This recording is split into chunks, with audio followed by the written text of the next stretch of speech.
रहमतुल्लाहि व बरकात। आज का नुस्खा कमाल का नुस्खा है और इंशाल्लाह आप ज़िंदगी भर याद करेंगे। किसी ने नुस्खा बतलाया था और नुस्खा भी सिर्फ़ और सिर्फ़ कबूतर के गोश्त का है।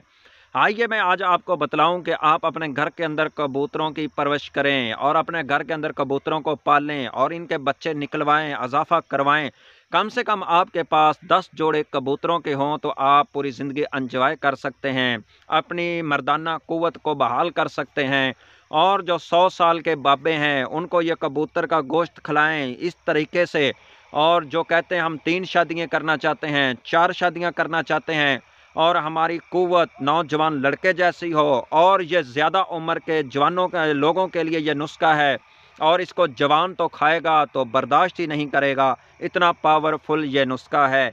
आइए सुनिए वो नुस्खा क्या है। मोहतरम भाई, आप एक हफ्ते के अंदर कम से कम 3 बार कबूतर का गोश्त खाएं। किस तरीके से खाएं? आप जैतून का तेल लें, एक मर्द के लिए जैतून का तेल लें और इसके अंदर स्याह मिर्च डालनी है और ये लाल मिर्च नहीं डालनी। बाकी जो अदरक वगैरह जितने मिसाले हैं वो अपने ज़ायके के मुताबिक इस कबूतर के अंदर डाल सकते हैं। एक कबूतर जंगली हो या घरेलू कबूतर हो, इसको ज़बह करें और इसका गोश्त बनाएं और काली मिर्च डाल करके और जैतून के तेल के अंदर इसको कबूतर को पकाएं और फिर इसका इस्तेमाल करें, इस गोश्त को खाएं।